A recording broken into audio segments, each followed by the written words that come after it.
Bonjour à tous, j'espère que vous allez bien. Ça fait longtemps que je n'ai pas fait de vidéo, à peu près 2 à 3 semaines. 3 semaines, je pense que je n'ai pas fait de vidéo. J'étais un peu focalisé sur mon trading, sur le passage de mes évaluations propres firmes. Là, sur ce mois, j'en ai validé à peu près 5 de 50K. Donc là, je suis encore en train de passer des challenges. Cette année, il faut dire que j'ai des très très gros objectifs niveau propre firme. Donc c'est vrai que des fois, je passe un peu plus de temps dessus et je suis un peu focus dessus.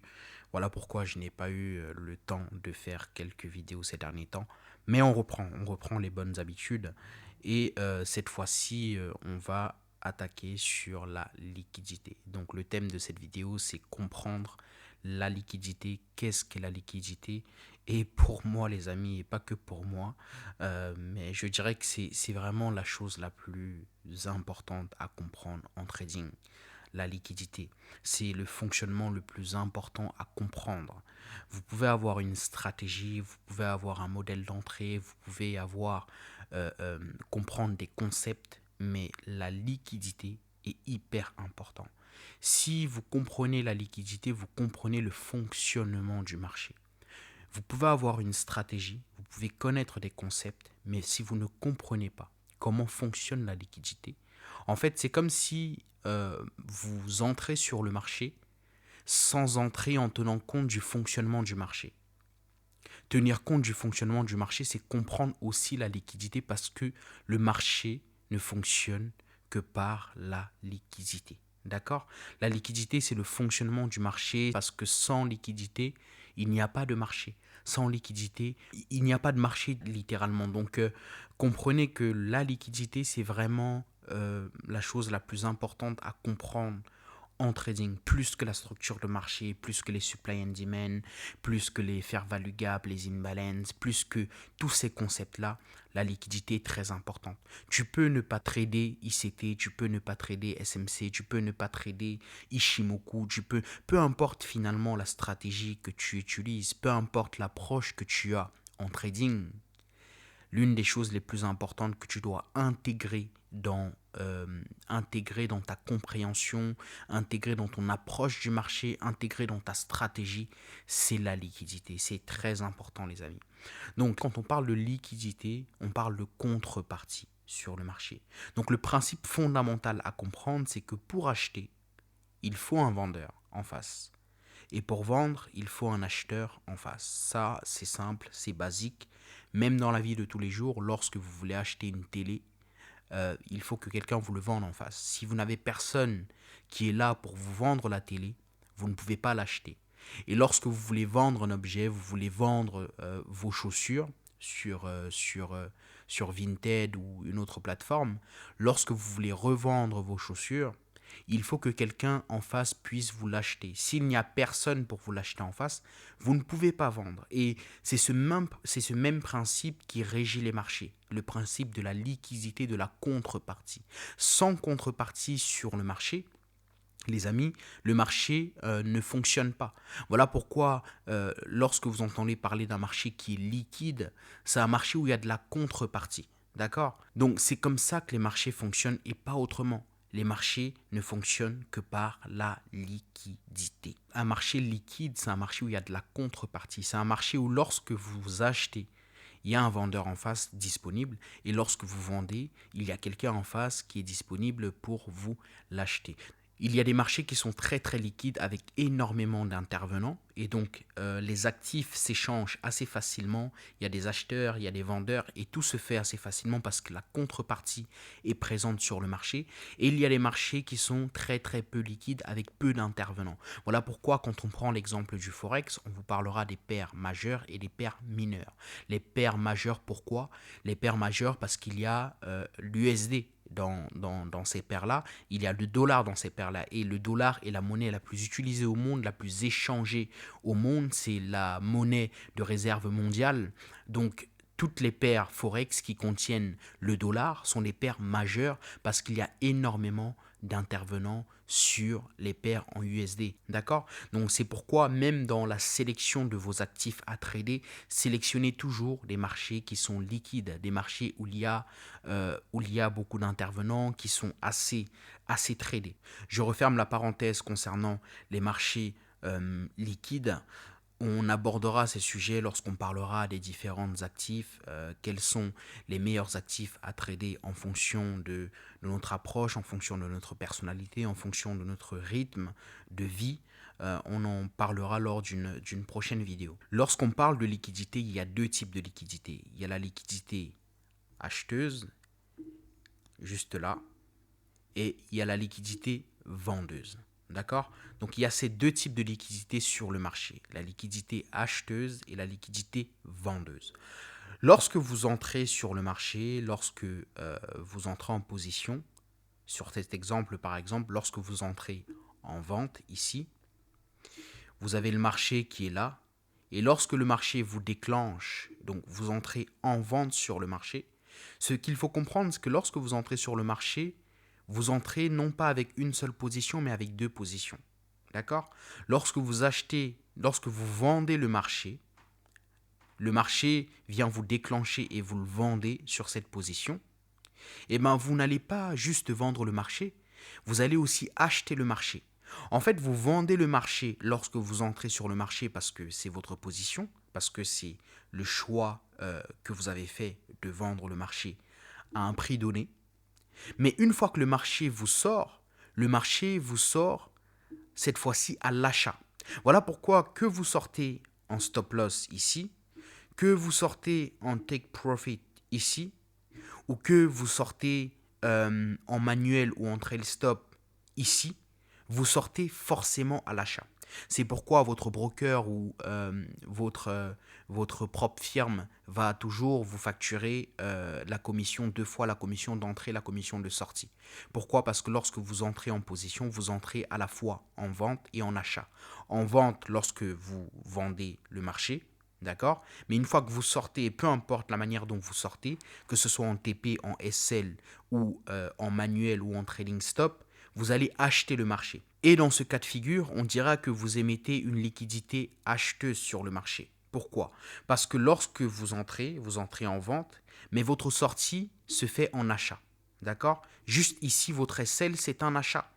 Votre SL, c'est un buy. Vous entrez en sell, vous entrez en sell, mais votre SL est un buy. D'accord? Vous entrez en short et votre SL est un long. Ok? Donc ici, lorsque quelqu'un vend le marché, lorsque vous vendez le marché, en fait, on parle de liquidité acheteuse juste ici, au niveau du SL, ou alors au niveau du TP ou au niveau du trading stop ou d'une sortie manuelle. Voilà pourquoi, lorsqu'on parle de liquidité, les amis, ce n'est pas juste les SL. La liquidité ne se trouve pas juste en dessous de tous les SL qui sont là. D'accord? Lorsqu'on parle de liquidité, même votre TP est une liquidité qui est émise sur le marché. Donc, une personne en face qui va acheter le marché, elle va rentrer en achat lorsque le prix va la déclencher. Elle va rentrer en achat. Mais quand elle sort, que ce soit par un SL, que ce soit par un TP ou que ce soit par un trading stop ou manuellement, elle sortira en vente. Et dans ce cas de figure ici, elle émet une liquidité vendeuse sur le marché. Elle entre en achat, mais sa sortie se fait forcément en vente. Donc lorsque le prix vient la SL par exemple, elle va émettre sur le marché une liquidité vendeuse. D'accord? Donc il y a ces deux types de liquidité que vous devez comprendre. Ok? La liquidité acheteuse et la liquidité vendeuse. Et je précise encore les amis que lorsqu'on parle de liquidité, on ne parle pas que des SL. Finalement, la liquidité est présente partout sur le marché. D'accord? Bien sûr, il y a des zones clés, il y a des points clés, des endroits clés où on voit réellement qu'il y a une présence de liquidité, mais comprenez que de manière générale, de manière large, la liquidité est présente partout sur les marchés. Ce n'est pas que en dessous des SL, même les TP, même les trading stop, les sorties manuelles, partout où quelqu'un sort sur le marché, elle émet une liquidité, qu'elle soit acheteuse ou qu'elle soit vendeuse. Donc lorsque vous voulez vendre le marché, il y a quelqu'un en face qui vous l'achète, Et lorsque vous achetez sur le marché, il y a quelqu'un en face qui vous le vend. C'est ce qu'on appelle la contrepartie. Et cette contrepartie-là, les amis, ça peut être d'autres traders en face. Ça peut être, en général, il y a aussi les market makers. Il y a surtout les market makers qui vont être la contrepartie. Il y a aussi les brokers. D'accord. Très souvent, les brokers en B-book, les brokers qui ne sont pas régulés, elles font souvent office de contrepartie de market maker. Voilà pourquoi, lorsque vous allez chez un broker, vérifiez toujours s'il est en A-book ou en B-book. Parce que s'il est en B-book, d'accord, c'est lui qui vous sert de contrepartie. D'accord. Donc ça veut dire que lorsque vous achetez, lui, il vend en face. Donc si votre position acheteuse est gagnante, lui, il va perdre en face. D'accord. Parce qu'il vous sert de contrepartie. C'est pourquoi on parle de conflit d'intérêts. Mais on prendra le temps d'en discuter également lors d'une prochaine vidéo, lorsqu'on parlera du fonctionnement des brokers, lorsqu'on parlera de comment choisir un broker, ce qu'il faut regarder réellement au niveau des brokers, des propres firmes, etc. Prenons à présent un cas pratique. Lorsque vous avez une entreprise financière comme BlackRock ou comme Vanguard ou une banque, par exemple, une banque d'investissement, qui, par exemple, veut acheter 100 millions de contrats ou de lots. D'accord. Elle veut pour X raisons, d'accord, et parce qu'il y a des raisons. Et d'ailleurs, je reviens juste sur un point très important. Je crois que j'ai déjà abordé un peu ce point dans mes précédentes vidéos. C'est que parmi les intervenants qu'il y a sur le marché, il y a des gros intervenants et il y a des plus petits intervenants. Et il y a des intervenants qui sont presque invisibles sur le marché. Lorsque je parle d'intervenants invisibles, je parle de vous et de moi, d'accord, où nous émettons des ordres qui ne représentent presque rien sur le marché. D'accord. Donc lorsqu'on parle des intervenants, il y a des très gros intervenants, ce qu'on appelle la smart money, ok. Et là, ils ne sont vraiment pas beaucoup, ils sont à peu près une dizaine. Et il y a des plus petits intervenants. Et là, on mettra d'autres banques, d'autres fonds, on mettra des assurances, bref, toutes les autres entreprises financières qui pèsent aussi des milliards, les amis, qui pèsent des millions et des milliards, mais qui n'est pas la smart money, ok, d'accord, qui émettent de très grosses positions sur le marché, mais qui n'est pas la smart money. Lorsqu'on parle de la smart money, c'est de très gros intervenants sur les marchés et ils sont peu nombreux. Et quand on parle de la dump money, nous sommes une partie de la dump money. Les retails sont une partie de la dump money, mais les amis, les retails ne constituent pas la plus grande partie de la dump money. Lorsqu'on parle de la dump money, on parle des fonds, des entreprises, des banques, des assurances qui pèsent des millions et des milliards, mais qui sont la dump money. D'accord. Donc quand vous prenez l'exemple de Vanguard ou de BlackRock ou de Citi qui font partie de la smart money, elle veut par exemple acheter 100 millions de lots ou de contrats, mais elle ne peut pas le faire comme ça. Donc elle rencontre une contrainte. Cette contrainte, c'est qu'il faut qu'il y ait quelqu'un en face pour lui vendre ces 100 millions de contrats, ces 100 millions de lots. Ok. Elle ne peut pas arriver comme ça et elle achète sur le marché. Ce n'est pas possible. Elle a besoin qu'il y ait quelqu'un en face qui lui vend cela. D'accord. Donc la solution, c'est trouver la contrepartie. Ok. Et puisqu'elle veut acheter, elle a besoin de trouver la contrepartie qui est la liquidité vendeuse. Ok. Et je vous ai dit que sur le marché, il y a deux types de liquidité, la liquidité acheteuse et la liquidité vendeuse. Quelqu'un qui veut acheter, elle a besoin que quelqu'un lui vend en face. Donc, elle a besoin de liquidité vendeuse. Ok. Donc, quand elle veut acheter 100 millions de contrats, de lots, elle ne peut pas le faire comme ça. Elle a besoin de trouver quelqu'un en face pour pouvoir le faire parce que sans ça, elle ne peut pas entrer sur le marché. Donc, qu'est-ce qu'elle va faire? Elle va chercher à trouver cette contrepartie sur les marchés. Et ça, on peut le voir sur les marchés, d'accord. On peut voir lorsque la smart money, lorsque la smart money intervient sur le marché, on voit lorsqu'elle intervient, elle laisse des traces. C'est reconnaissable lorsque la smart money intervient sur les marchés. Lorsqu'elle a la recherche de liquidité, c'est visible. Lorsque elle vient liquider des positions, c'est visible. Lorsqu'elle vient placer ses positions, c'est visible. Il y a des moyens pour le voir, pour le reconnaître. D'accord?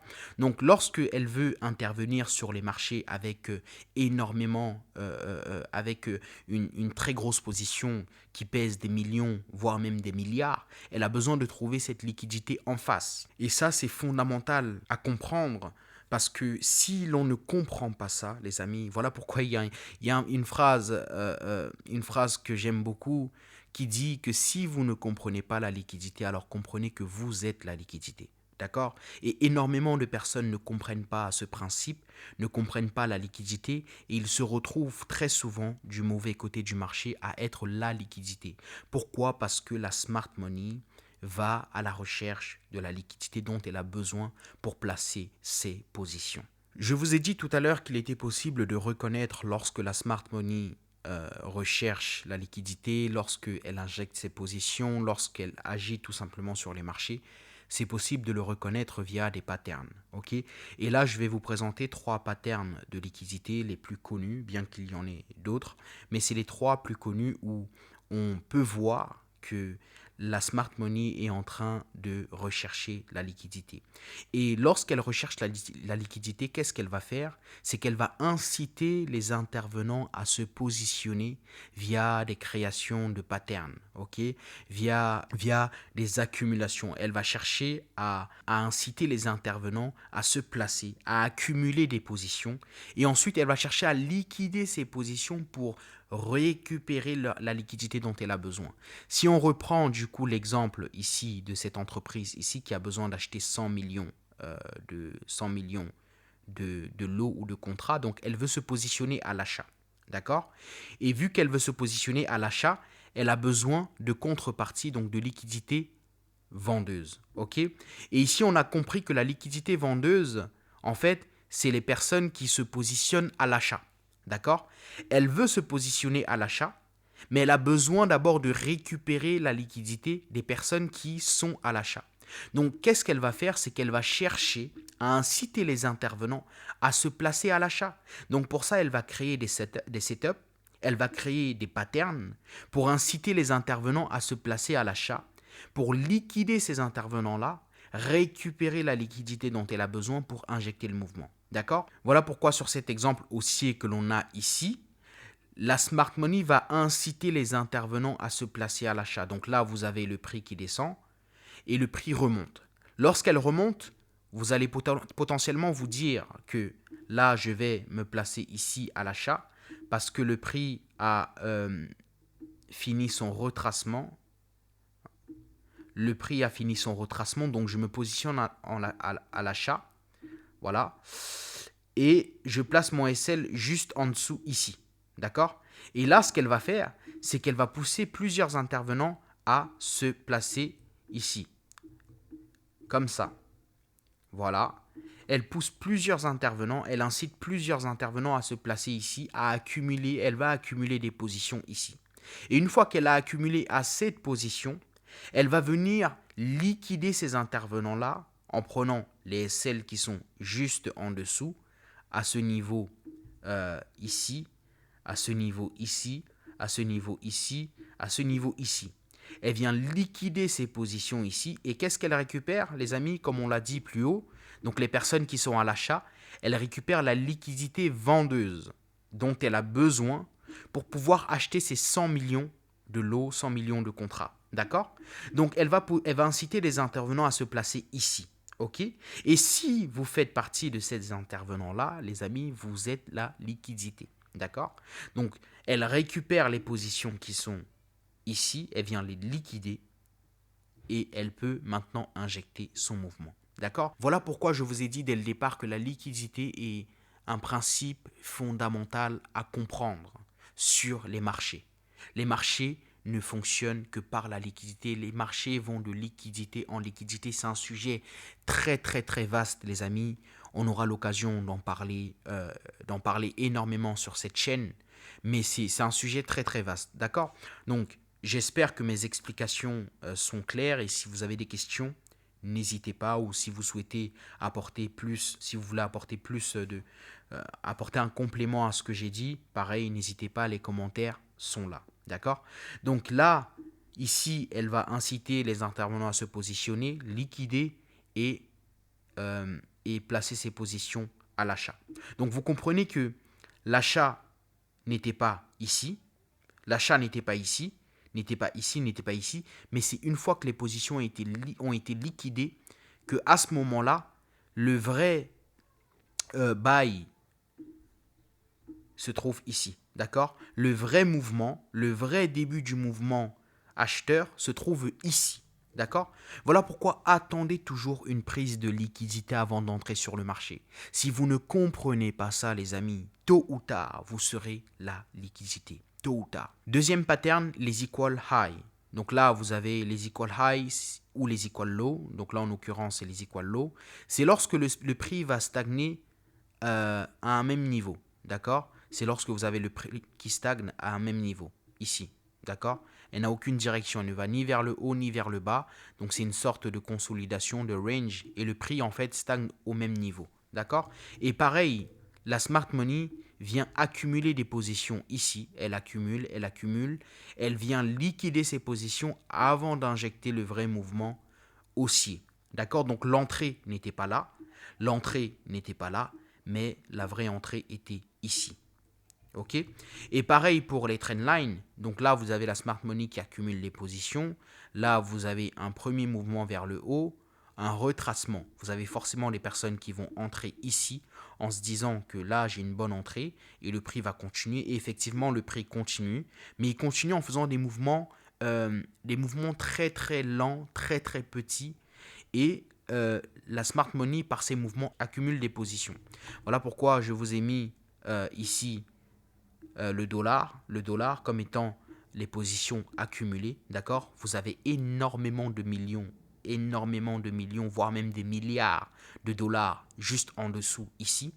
La smart money vient récupérer tout ça et là, elle injecte le vrai mouvement ici. D'accord? Donc c'est important de comprendre la liquidité, de comprendre les patterns de liquidité et attendez toujours une prise de liquidité avant d'entrer sur les marchés. Sans prise de liquidité, n'entrez pas parce que vous serez la liquidité. Ok? Bien entendu, ce concept ne se traite pas seul, ça ne se comprend pas seul, il faut un narratif, il faut une compréhension générale, globale, une HTF, une MTF, une LTF, d'accord? Il faut tout un narratif et dans ce narratif-là, il faut intégrer la liquidité. Je n'arrive pas sur les marchés et puis je vois un pattern comme ça et puis je vois qu'il y a une liquidation qui se fait et là, je me dis, ok, parfait, les intervenants ici se sont fait liquidité, vu que les intervenants ici se sont fait liquider, là le prix va partir vers le haut. Non, les amis, non. Là déjà vous voyez que on est baissier, les intervenants sont là, ils se font liquider, le prix va peut-être retracer et repartir vers le bas. D'accord? Donc il faut un narratif, il faut définir quelle est sa structure, quel est son biais, où sont les zones d'intervention, où sont les zones les plus pertinentes, définir son premium et discount. Il y a énormément de choses à prendre en compte, donc bien évidemment, ça ne se traite pas seul, d'accord? Il faut un narratif derrière. À présent, nous allons aller sur les graphiques pour essayer d'identifier un peu tout ça et de voir comment on peut les trader. Donc nous voici maintenant sur les graphiques, les amis. Maintenant, nous allons essayer d'identifier les patterns de liquidité, les prises de liquidité, les mouvements qui sont créés à partir des prises de liquidité directement sur les graphiques. Donc là, je ne suis pas allé très loin, je n'ai rien préparé. Là, c'est le dernier jour du marché, donc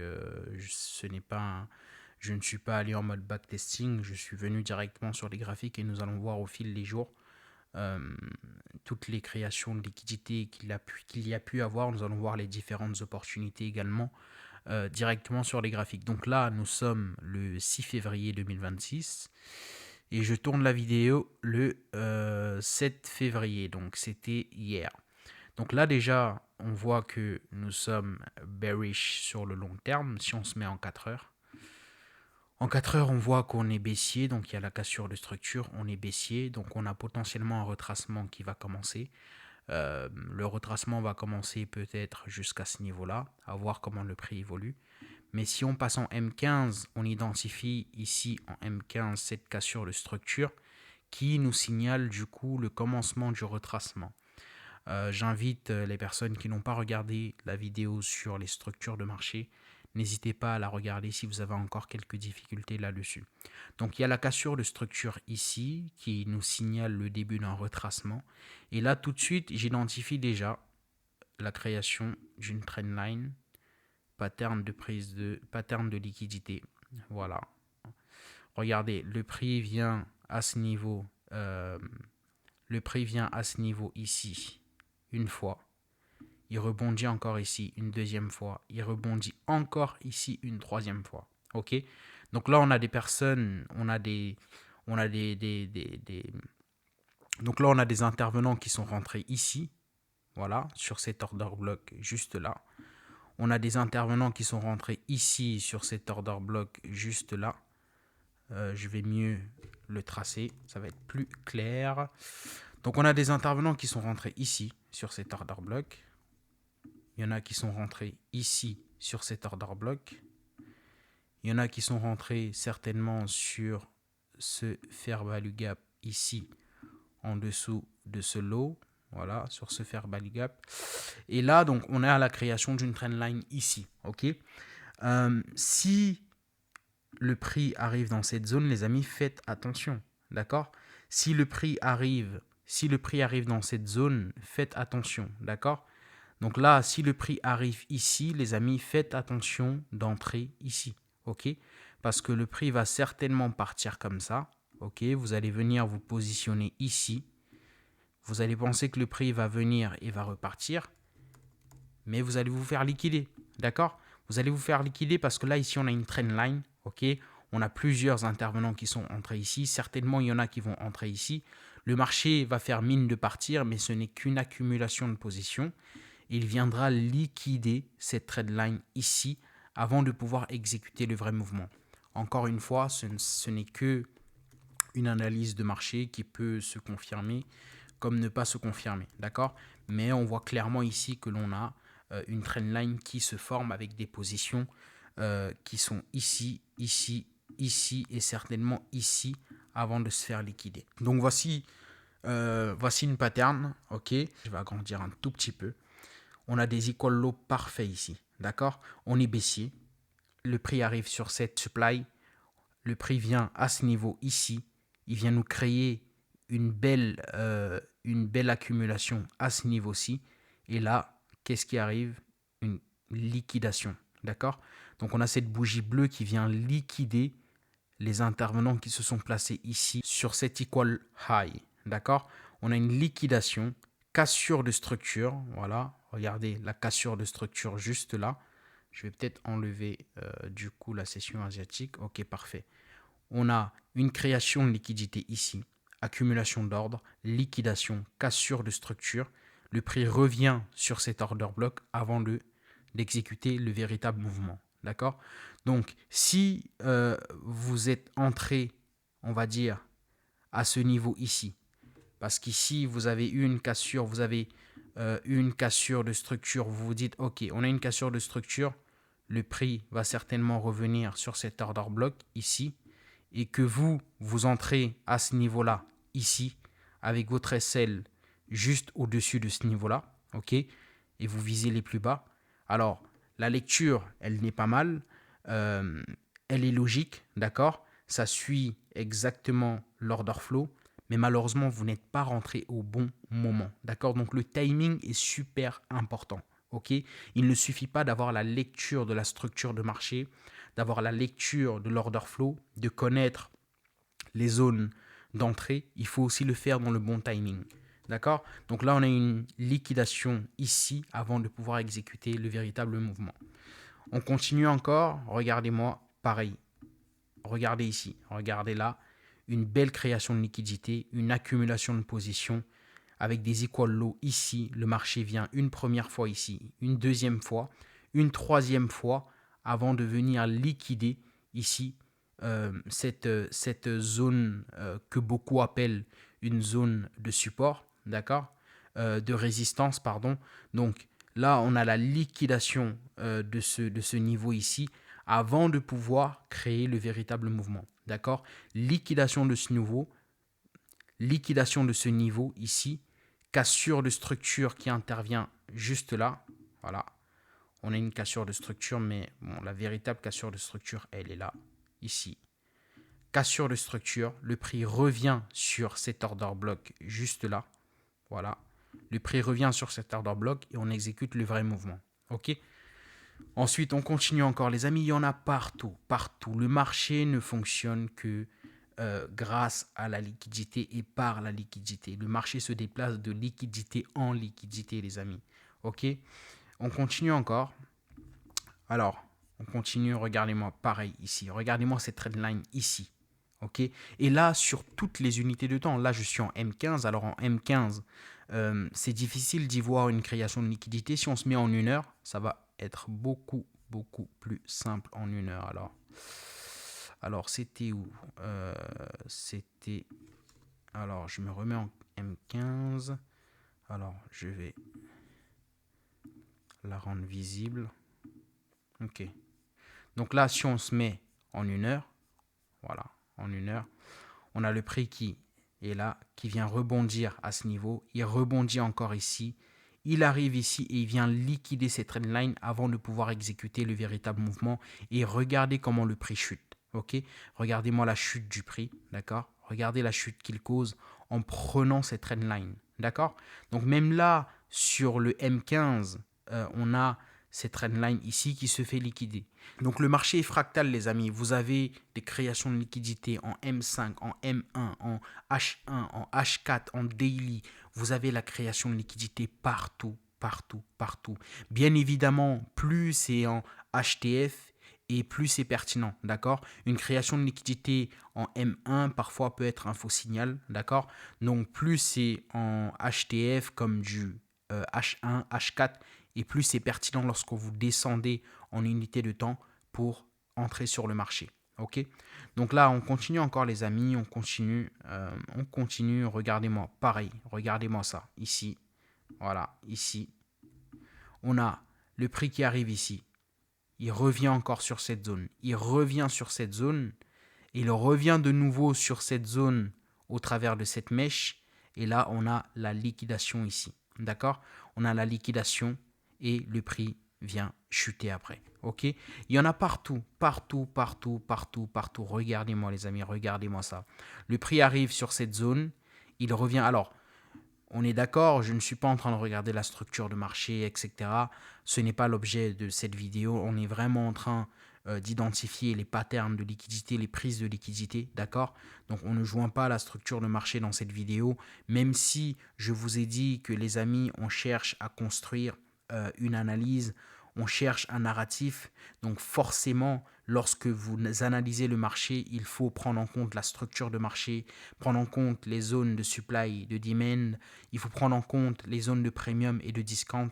Donc le but, c'est vraiment de construire une analyse pertinente, d'accord.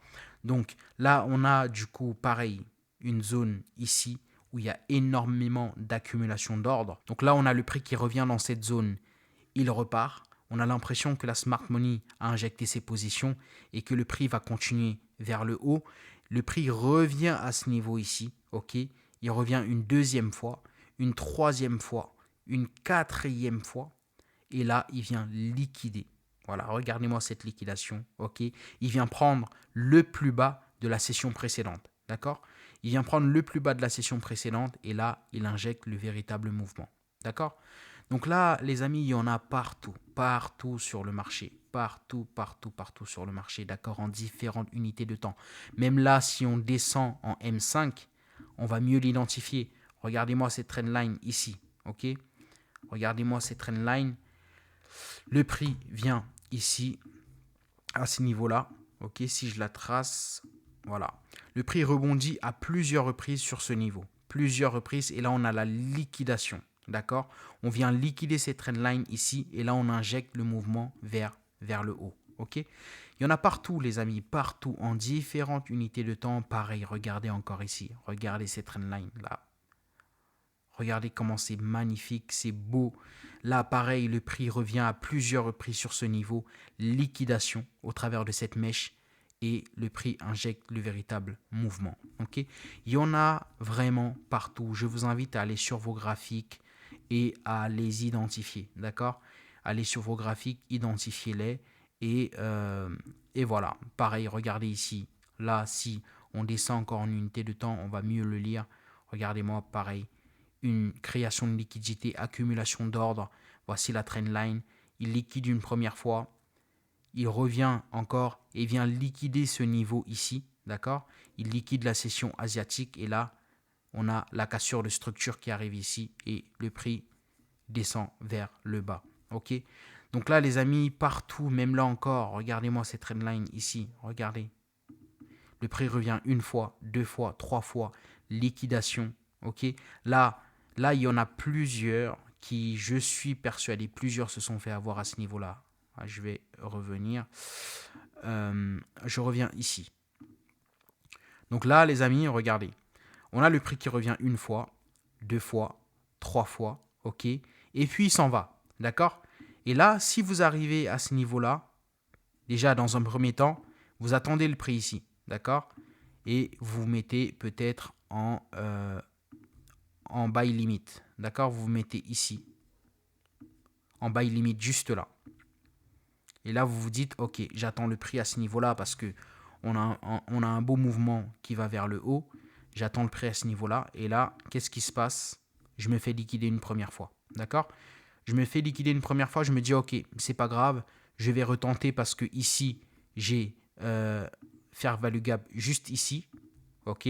Cette position, je l'enlève.